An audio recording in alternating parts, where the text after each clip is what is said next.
नमस्कार मित्रांनो, उद्या आता आपला 10वीचा विज्ञान 2चा पेपर आहे. तर तो पेपर नेमका कसा असू शकतो, कशा प्रकारची प्रश्नपत्रिका असू शकते यावर चर्चा करणार आहोत. तर जाऊयात पटकन पुढे जाण्याच्या अगोदर एक महत्त्वाची गोष्ट आहे. नवीन असाल तुम्ही आपल्या YouTube चॅनलवर आणि अजूनपर्यंत आपला चॅनल सबस्क्राईब नसेल केला, तर आत्ताच आपला चॅनल सबस्क्राईब करून त्या बाजूला असलेलं बेलचं बटन दाबायला विसरू नका. 40 गुणांचा पेपर नेमकं कसं स्वरूप असणार आहे ते आपण बघून घेऊयात. ही प्रश्नपत्रिका जरा व्यवस्थित बघून घेऊयात. महत्त्वाची एक प्रश्नपत्रिका आहे.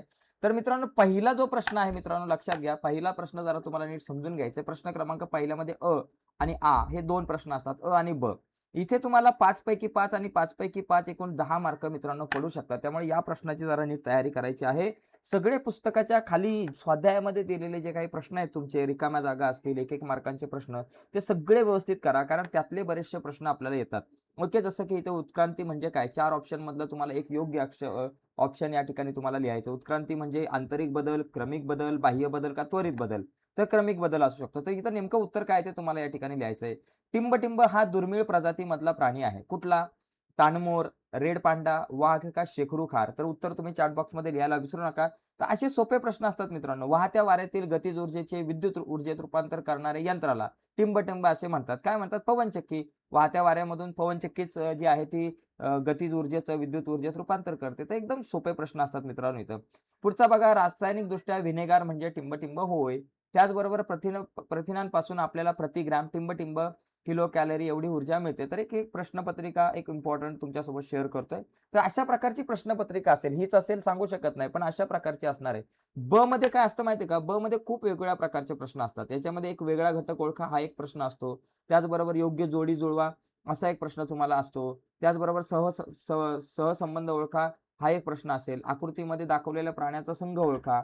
त्याचबरोबर चुकी बरोबर लिहा. अशा प्रकारचे वेगवेगळ्या प्रकारचे इथं प्रश्न तुम्हाला 1-1 मार्काचे विचारले जातील. प्रश्न क्रमांक दुसरा जर बघितला, तर दुसरा हा शास्त्रीय कारणे द्या.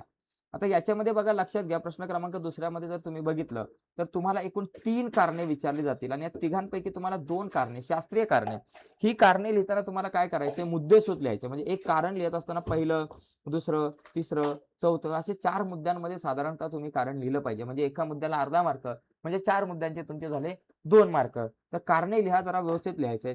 दुसरा जो प्रश्न आहे दुसऱ्यातला ब, याच्यामध्ये तुम्हाला 5 पैकी 3 प्रश्न सोडवायचे 2-2 मार्काचे. ओके. इथे तुम्हाला 6 मार्क पडू शकतात. जसं की इथं जैव तंत्रज्ञानाचे 4 फायदे लिहा.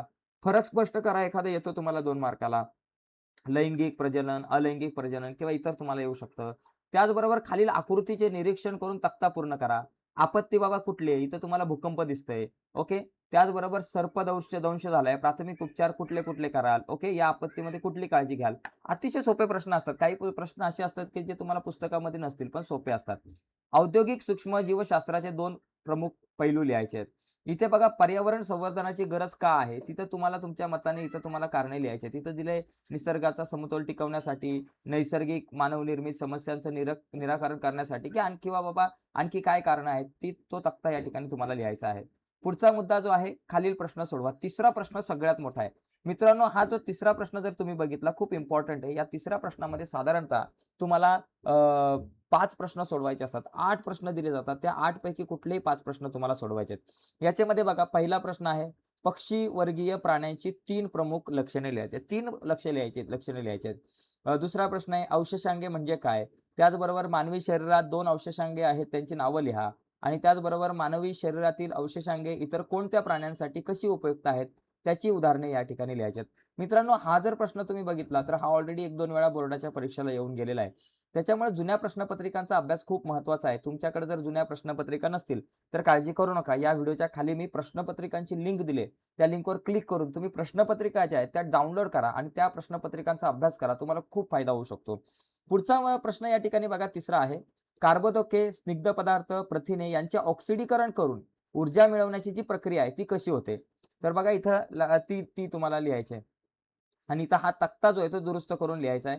तक्ता जरा नीट बघून घ्या. दुरुस्त करून तुम्हाला हा तक्ता लिहायचा आहे. ओके. खालील संकेतचिन्ह काय दर्शवतात? त्या आधारे तुमचे संदेश या ठिकाणी तुमचा लिहायचा आहे. तर ही संकेतचित्र नेमकं काय दर्शवतात ते या ठिकाणी तुम्हाला लिहायचे आहे, त्यांचे अर्थ. आणि त्यानंतर बघा, आकृतीचं निरीक्षण करा आणि विचारलेल्या प्रश्नांची उत्तर लिहा. खूप सोपा असतो मित्रांनो हा प्रश्न.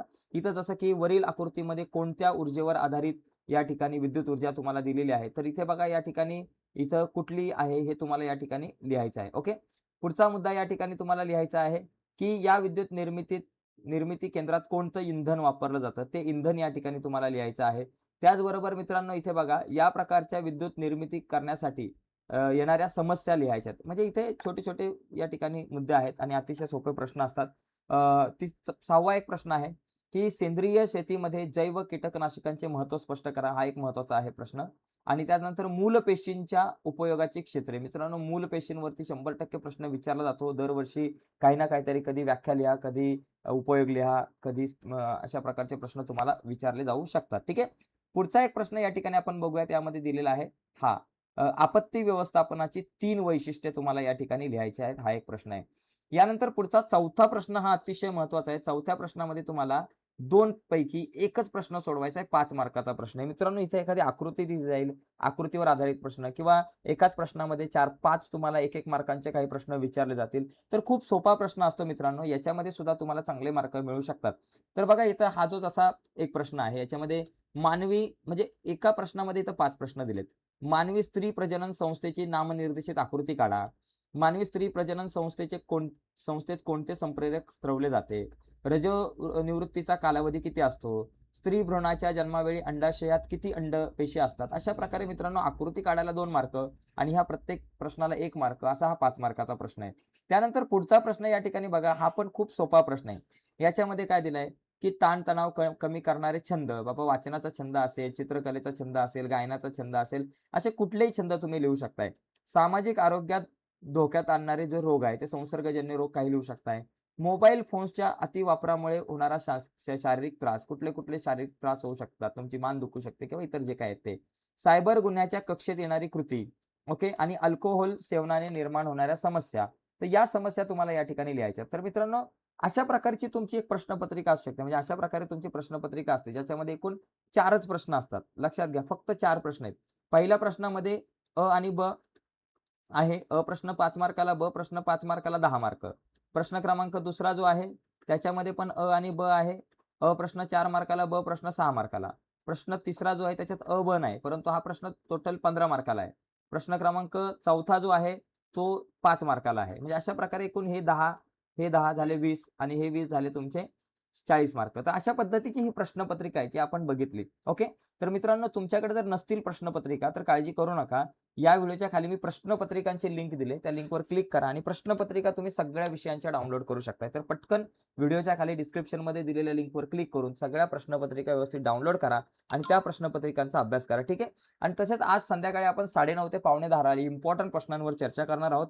9:30 ते 9:45च्या लेक्चर अटेंड करा. त्याच्यावरती सगळे इम्पोर्टंट प्रश्न मी घेणार आहे. ठीक आहे? बोर्डाच्या परीक्षेला येणारे, जसे आपण विज्ञान भाग 1 चे घेतले होते, तसेच इथं विज्ञान भाग 2 चे सुद्धा इम्पोर्टंट प्रश्न आपण घेणार आहोत. तर चला मित्रांनो, बाय सर्वांना. धन्यवाद. Take care.